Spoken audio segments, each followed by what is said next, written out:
Boa noite. Vamos começar a nossa aula sobre, da disciplina Análise de Cenários Econômicos. Nós iremos trabalhar hoje os agregados econômicos, os principais agregados econômicos, e falar um pouquinho de PIB, falar um pouquinho da economia, como a nossa disciplina ela tende para questões macroeconômicas e microeconômicas. Vamos trabalhar então questões relacionadas a esses agregados econômicos. Então eu vou compartilhar com vocês essa material. Essa aula vai ser gravada, está em processo de gravação. Caso você não assista ao vivo, ela vai ser disponibilizada no ambiente virtual de aprendizagem. Se você tiver alguma dúvida, é só entrar em contato no fórum de dúvidas ou pode ser no chat inbox, um e-mail, você pode ficar à vontade.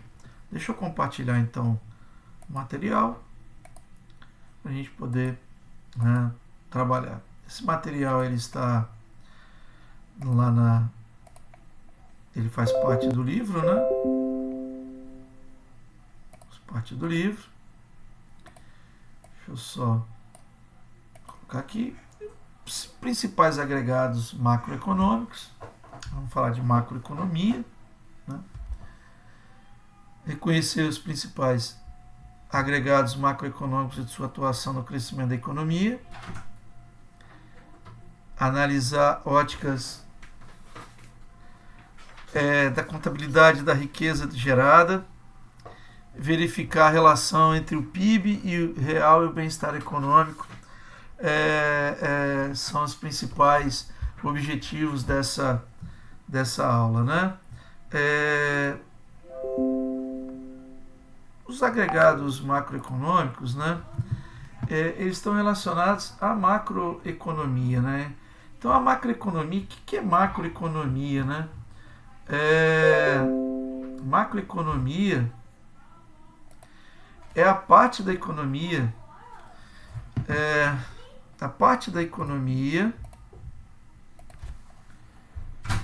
Gente, por favor, eu estou dando aula. É a parte da economia, que estuda essa economia como um todo. Isto é, estuda a microeconomia em seu conjunto. O governo, por meio de suas políticas macroeconômicas, que a gente até falou, política de rendas, política cambial, tem teoricamente como alicerce suas funções. Então, o Malkin, pronúncia meio difícil, para ele, as funções do governo no que tange ao orçamento público divide-se nas seguintes formas, A gente falou isso aqui na microaula, que é a função distributiva, refere-se à busca de melhorias na distribuição de renda no país, distribuir melhor a renda. A função alocativa, que vai procurar equilibrar a produção de bens e serviços com a demanda, dentro de uma economia. E a função estabilizadora, que é tentar estabilizar, o nome já diz, estabilidade de preços, para que haja investimentos produtivos e também financeiros dentro dessa economia, sem grandes riscos para a sociedade. Então, todo país não é uma questão brasileira, todos os países, com relação a essa questão do orçamento público, você tem essas três funções, distributiva, alocativa e estabilizadora. A oferta e a demanda agregadas na economia, elas devem ser constantemente observadas, porque elas vão determinar o andamento desses agregados macroeconômicos e, por consequência, indicar se o governo está cumprindo as funções que compete a ele. Então, o governo tem funções econômicas dentro da macroeconomia muito importantes. Então, veja bem, o que é oferta agregada, Oferta e demanda agregada. Samuelson e Nordhaus, A oferta agregada, eles dizem que a oferta agregada refere-se à quantidade total de bens e de serviços que as empresas de um país estão dispostas a produzir e a vender em determinado período de tempo. E a demanda agregada se refere ao consumo ou ao quanto os diversos agentes da economia, família, empresas, governos e mercado externo, são dispostos a gastar em determinado período. Perceba que as conotações de oferta e demandas agregadas são ligadas à produção e ao consumo do conjunto dos bens e serviços de uma economia, e não só de alguns, é um conjunto. Por isso, a denominação agregada, conforme apontam os dois autores, Samuel e Nordhaus. Então, era do conjunto, por isso que é agregada. Né? Então, é o que eu oferto e o que eu demando. E aí, Vasconcelos e Garcia, para eles, né, a macroeconomia estuda a oferta e a procura agregadas de bens e serviços, né, que vão determinar a produção total de uma economia e os níveis gerais de preço dessa economia, desse determinado país. A oferta e a demanda do mercado de trabalho, muito importante, né, que vão determinar o nível geral de emprego e os salários médios de uma economia. Isso, claro, né, tem várias conotações também, referente à escolarização, ao tipo de mão de obra que as empresas necessitam. A parte monetária, o mercado monetário, que vão determinar a taxa de juros e também podem influenciar os níveis gerais de preço. Parte monetária. Hoje a Selic 3,25 no Brasil, né? Nós estudamos o que é Selic. Né? Aí, ó. Mercado de títulos, que determina o valor desses títulos e, de certa maneira, taxa de juros da economia, que não como a taxa Selic, hoje está 13,25, segundo a última reunião do Copom. E o mercado de moeda estrangeira, oferta e demanda, né, agregadas, que são as divisas, que vão determinar a taxa de câmbio dentro de um país. Tá. Então, eu tenho bens e serviços, mercado de trabalho, mercado monetário, mercado de títulos, mercado de câmbio, moeda estrangeira. No que se refere especificamente ao mercado de bens e serviços, vale ressaltar que este é muito importante, né? Pois corresponde à produção nacional, portanto, a renda que o país pode oferir, que ele pode conseguir. Né? Quando a economia está produzindo muito, e por consequência uma grande oferta agregada, é importante que haja possibilidade de renda por parte da demanda agregada, para que esta possa consumir, sem que haja as grandes quedas de preço para os produtores e que estes produtores sejam estimulados a produzir posteriormente. Nesse sentido, como é possível estimular a demanda agregada?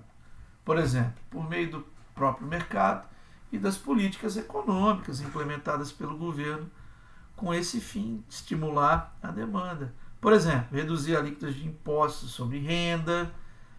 Dessa maneira, as pessoas teriam mais renda para o consumo, que por sua vez estimularia a produção nacional. Então, é uma engrenagem, né? Se você altera ali, você vai alterar, né, a questão da demanda e isso vai gerar maior produção e maior circulação de riqueza.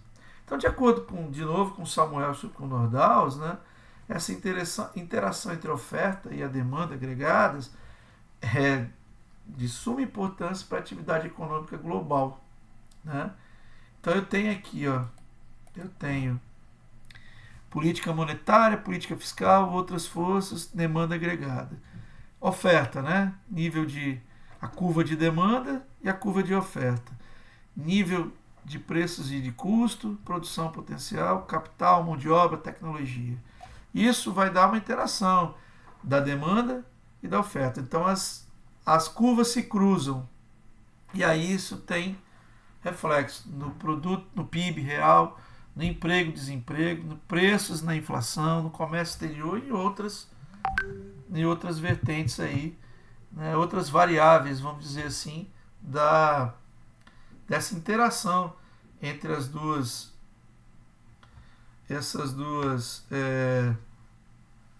questões, a demanda e a oferta, né, a demanda e a oferta agregadas. Né? A demanda e a oferta agregadas interagem, né? Elas se cruzam, as duas curvas, né?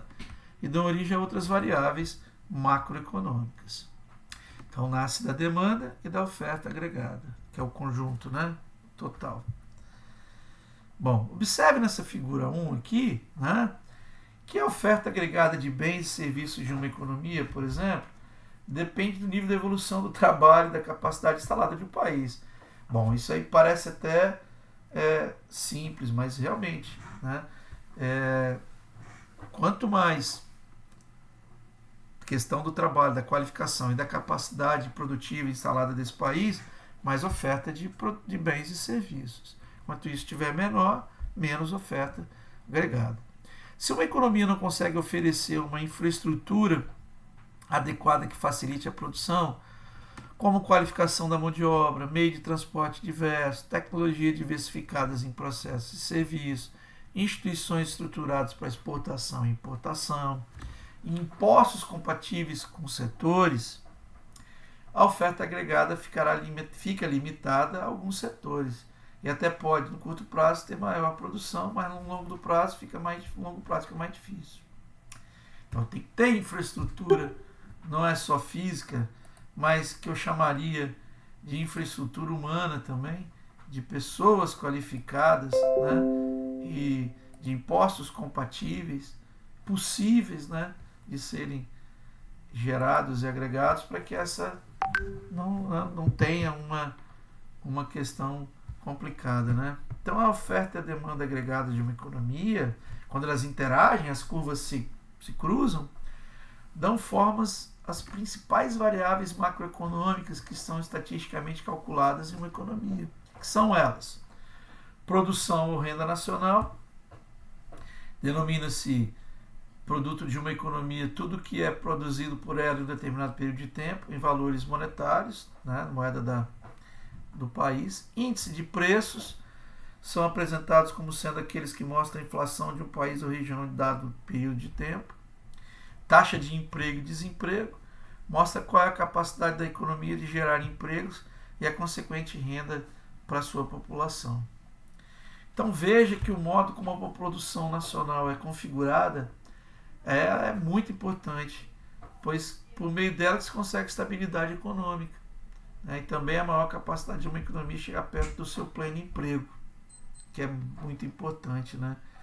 Toster e Mochon, de acordo com eles, o pleno emprego é a situação no qual todos que querem trabalho, população economicamente ativa, a PEA, né, conseguem mesmo com razoável prontidão, conseguem rápido. E aí o Samuelson e o Nordal, eles dizem que essa expressão pode ser usada em muitos sentidos, mas designa a situação em que, se houver desemprego, provavelmente esse é voluntário, né?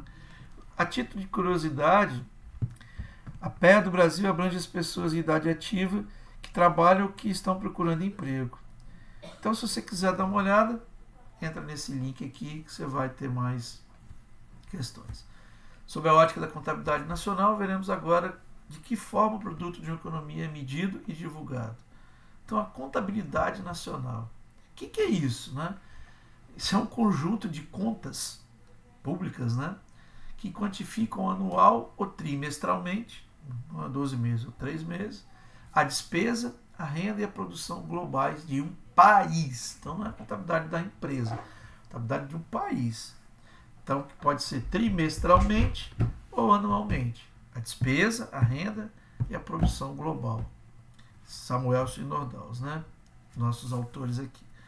Sendo assim, a contabilidade nacional, ela define um padrão de medida da oscilação da atividade econômica, do PIB, por meio de duas óticas principalmente: a produção, oferta agregada, né, que já falou de uma economia, e despesa, a demanda agregada da economia, de acordo com Toster e com Mochon.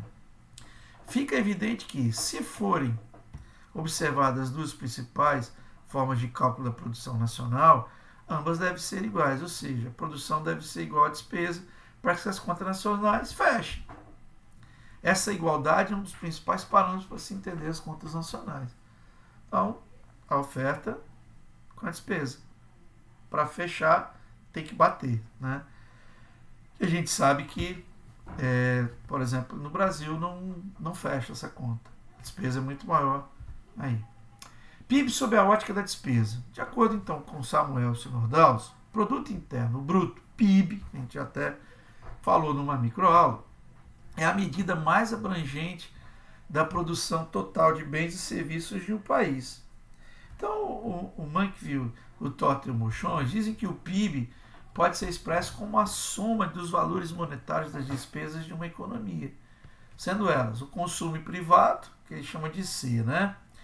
Refere-se a todos os bens e serviços adquiridos pelas famílias, sejam esses duráveis, como geladeiras, televisão, fogão, não duráveis, como roupas, serviços de transporte, por exemplo. Investimento, que ele chama de I, aqui estamos definindo os investimentos produtivos de uma economia, produção, né? Pode ser investimentos fixos de empresas como maquinários, construção de fábricas e investimentos fixos imobiliários, de imóveis por parte das famílias, né? Então são investimentos. Consumo ou compras do governo, que é o G, né? Aqui citamos todas as compras de bens e serviços realizados pelo governo municipal, estadual e federal. O governo gasta para manter a máquina pública, também para oferecer bens públicos como estradas, equipamentos militares, saúde, educação, etc. É importante deixar claro que as transferências para a Previdência e assistência social não entram nesse cômputo dos gastos do governo, né, para aposentadoria, por exemplo. Isso ocorre porque as transferências não têm contrapartida de bens e serviços, né? Elas são pagas com dinheiro dos contribuintes da própria Previdência ou de contribuições e impostos constitucionalmente próprios para este fim. E aí entra na equação também as exportações líquidas. Exportações líquidas consistem nas exportações, bens e serviços são vendidos para o exterior em valores monetários, menos as importações, que são os bens e serviços que nós compramos pelo país analisado. Então, logo, NX é igual a X menos N. X exportações, N importações. Claramente, qualquer país prefere exportar, vender mais do que importar, que é comprar. E assim ter um saldo positivo no comércio internacional. Colocando-se todas essas variáveis nas contas nacionais, obtemos o Y, que é o PIB, é igual o consumo privado mais investimentos, mais o consumo de compras do governo e mais exportações líquidas. Exportações líquidas é exportações menos importações. Então, essa é a conta.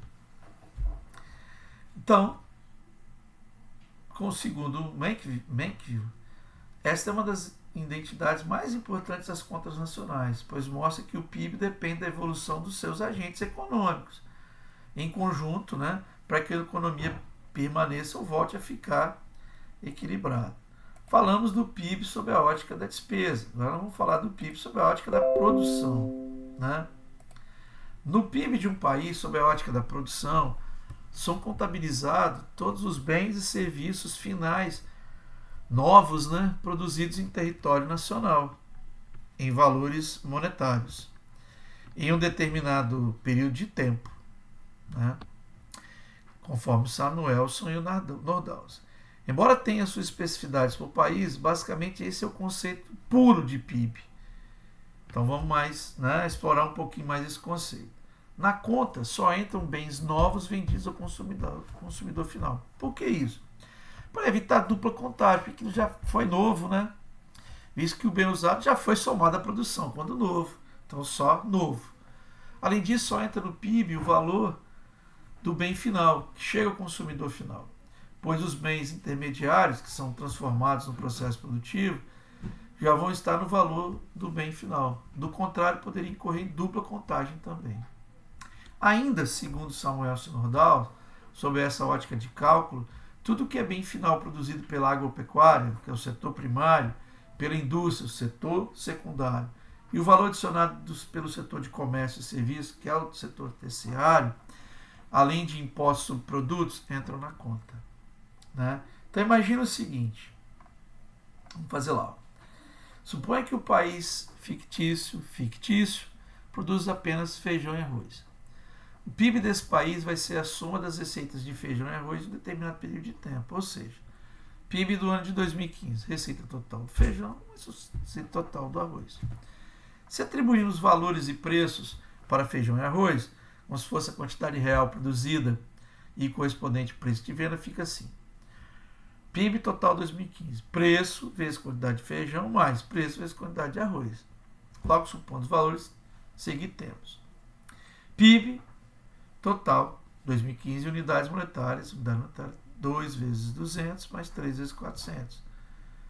400 mais 1.200, 1.600. O país fictício teve um PIB total em 2015 de 1.600 unidades monetárias. Nota, as unidades monetárias podem ser expressas em qualquer moeda, dependendo do país. No Brasil, por exemplo, nós temos o real. Não deu para entender, né, nesse cálculo aí. Da medida do PIB, não entram bens e serviços produzidos de maneira informal.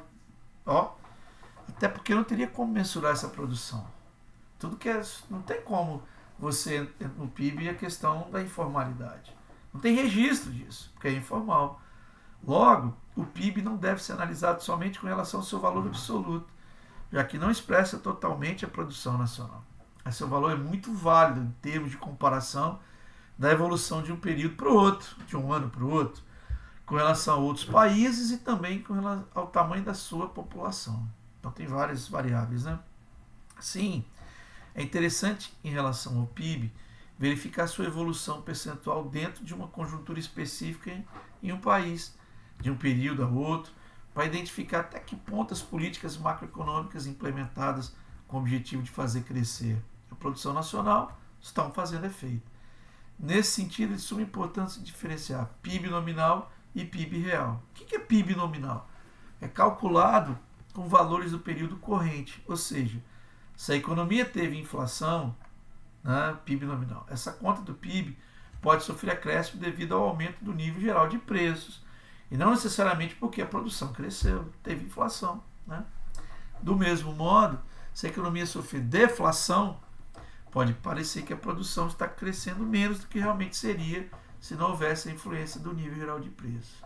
Já no PIB real, assim o cálculo do PIB real passa a ser mais confiável para se conhecer a evolução real da produção nacional. Nesse tipo de cálculo de PIB, que é o real, retire-se o efeito dos preços na inflação, pois os mesmos se mantêm. Ou seja, é como se os preços não tivessem se modificado, para que haja, que se possa verificar apenas o produto da economia, conforme o Thorsten.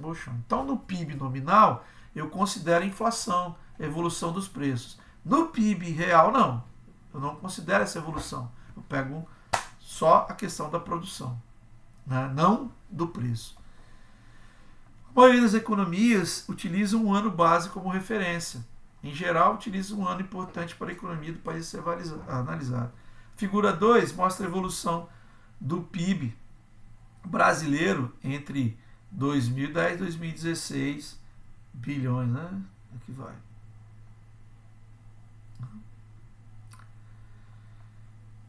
Perceba que o PIB brasileiro tem aumentado nos últimos anos, né? Em termos nominais, que pode parecer que está tudo bem na economia brasileira, mas não é bem assim. Se tornarmos o PIB real de 2015, por exemplo, observamos uma queda mesmo em 3,8.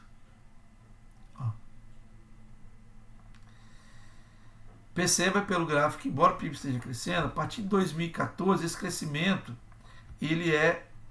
tem sido menor por conta das crises econômicas e políticas nesse período. Então tem influência, né? No exemplo que apresentamos do país fictício, poderíamos calcular o PIB nominal de vários anos e assim verificar de que maneira se comporta o PIB real, sem a influência de modificações nos preços, utilizando apenas um ano de referência para os mesmos, né? Então vamos ver aqui, Ano de 2015, PIB nominal, 2 de 200 mais 3 de 1.600. PIB real é o mesmo. O deflator, no caso do PIB ano base, é 100. 2016, 3 de 250 mais 4 de 450 dá 2.550. O PIB real é 2 de 250 mais 3 1.850. Né? Assim vai. No PIB real foram utilizados os preços de 2015, né, para todos os outros anos, sendo deflator do PIB igual ao PIB nominal dividido pelo PIB real vezes 100. Tá? Observe no exemplo do país fictício que o PIB real, né, fora do ano de comparação, é bem diferente do que observa o PIB nominal. É isso aí. Isso ocorre porque houve aumento da maioria dos preços nessa economia. Assim, o PIB real expressou melhor o crescimento da produção do que o PIB nominal. Tá? Então, o Mankiw diz assim, uma vez que a capacidade da sociedade de proporcionar satisfação econômica a seus membros depende, em última instância, das quantidades de bens e serviços produzidos, o PIB real constitui o melhor indicador do bem-estar econômico do que o PIB nominal. Então, o PIB real é melhor para essa questão do bem-estar econômico. Né? Então, como eu já falei, né, o PIB real, este é a grande valia para avaliação do bem-estar econômico de uma nação, visto que tira os efeitos das mudanças de preço e assim facilita a verificação, né, da real produção formal de uma economia. E se há produção, a tendência é que haja mais empregos. Por consequência, uma possibilidade de renda para a população, um círculo virtuoso. Né? Outra maneira de interpretar a produção de um país é o PIB per capita, que é a produção total em valores monetários dividida pela população do mesmo.